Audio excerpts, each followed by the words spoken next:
Everyone, welcome to part 2 of our exclusive behind-the-scenes look at Supercell Helsinki, Finland's headquarters, Wood City. I'm Darian, your official tour guide. So, in this one, we're going to be covering a few topics around life at Supercell. If you missed part 1 of this official tour, make sure you check the link below for the description. Let's get going. So as you're getting caught up on part 1 of our tour, make sure you don't miss the exclusive behind-the-scenes look at the Clash Royale development team space and interviews with the Clash Royale team. So today we're covering one of the most important spaces here at Wood City, our very own cafeteria. So as we mentioned in a previous video, we said it's absolutely important that we keep everybody's minds refreshed, inspired, and creative throughout the day. Who's hungry? So why do we have our own cafeteria? Well, it's important to take care of our culinary needs as well. This is where we come to for afternoon lunches, discussions with teammates, relaxing with colleagues, and just enjoying, some generally good food. That's right. Moving on. So, meal subsidies are a regular part of Finnish work culture. We expect everyone to take time away from their desks to indulge in some nourishing and yummy food. We have daily freshly baked bread, and our meals range from pizza all the way to more interesting things like braised lamb. So, let's eat. One final part about Finnish lunch culture and here at Supercell is that when you're done with your meal, you're expected to bust your own trays and put your dirty dishes away. It's considered good courtesy and etiquette. Let's move on to the next part. Supercell is based on the idea that the best teams create the best games. Now, that doesn't mean just putting a group of individuals together and hoping for the best. It does also mean properly nurturing and fostering a healthy work environment, whether it's minimizing the amount of crunch time or providing healthy outlets to ensure proper work-life balance.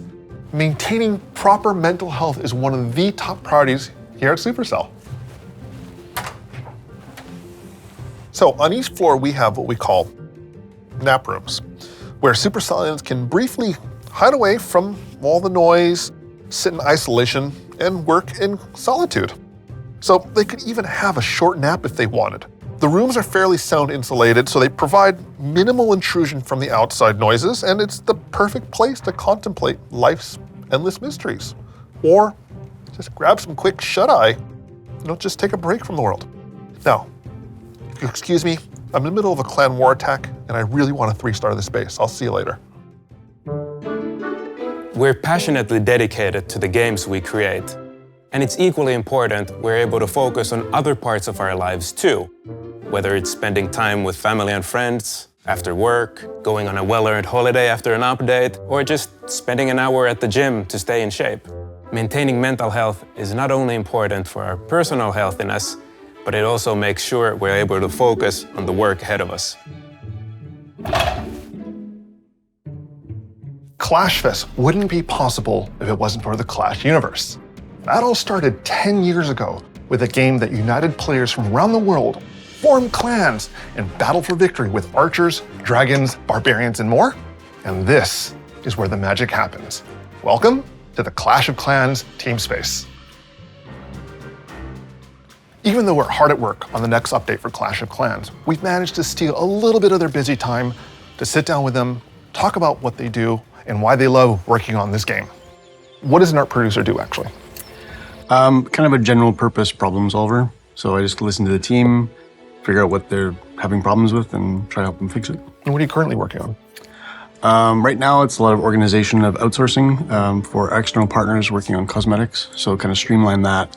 We're trying to move some of the more tedious stuff that we do for the team and push it out to some of our external partners. How much outsourcing do we actually do? Almost all of our cosmetics are done externally by a couple of different companies. How does that pipeline work? Like, if you can explain what that process is like. Well, we do some concepts internally, and then we send those out to them, and they do passes on that, slowly work up the 3D models until there's something that we can release to the game. Then we take them back in, and we polish them, we do some animation, we do like effects, and integrate it into the game so we can play it in the build, and then we release it. What's the timeline usually like for these? From concept to delivery. So, scenery takes us about a month from concept to completion, and characters about 6 weeks. So what exactly does an animation artist do? Okay, so it starts from the concepts, really. We're working with external partners, and we're also working in-house. So we're having meetings with them. It's just giving them feedback from an animation standpoint, just to see everything looks good. When it comes to animation, because a lot of our characters, especially the heroes, have a lot of drapes. 3 of them have capes, and the accessories that they have. So we want to make sure that we can showcase as much as we can. So how do you animate characters? Well, I generally start with video referencing myself once I have the concept.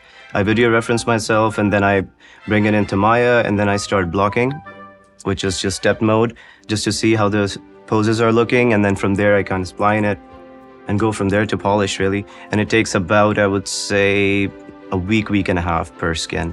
And how many skins do you usually work on at a time?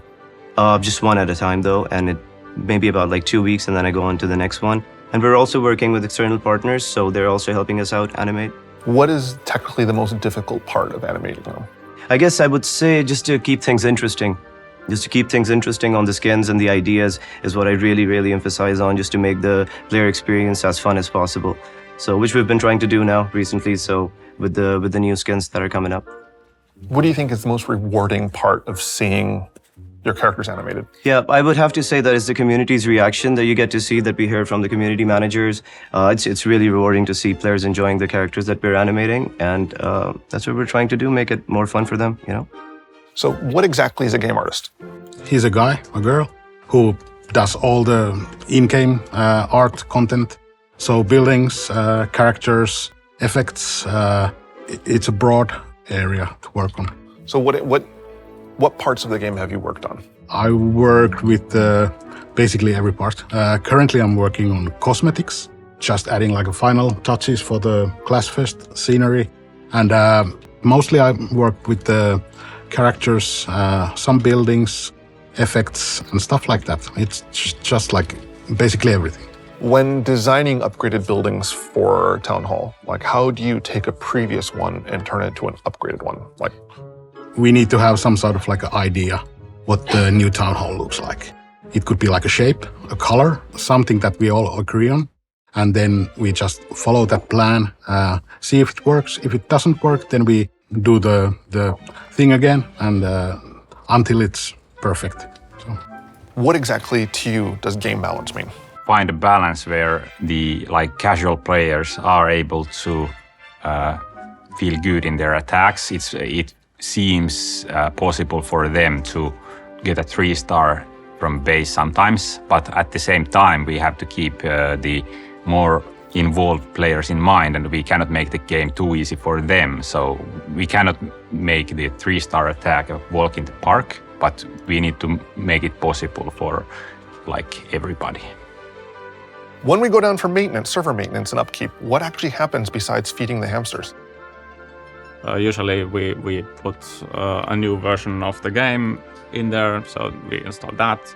Sometimes we have to do technical maintenances, because it's great that we have millions of players, but it also means that we have hundreds of servers, and not all of them are happy all of the time and need some attention. What exactly happens during server maintenance? So first we give a 5 minutes notice to players that the game will be closed in 5 minutes, so they can still run their current attacks to the end or whatever they're doing. Then we kick all the players out. We do on the servers whatever we need to do, and then we restart the whole thing. What's been the scariest part of working on the servers? What's been the most terrifying moment as a server engineer?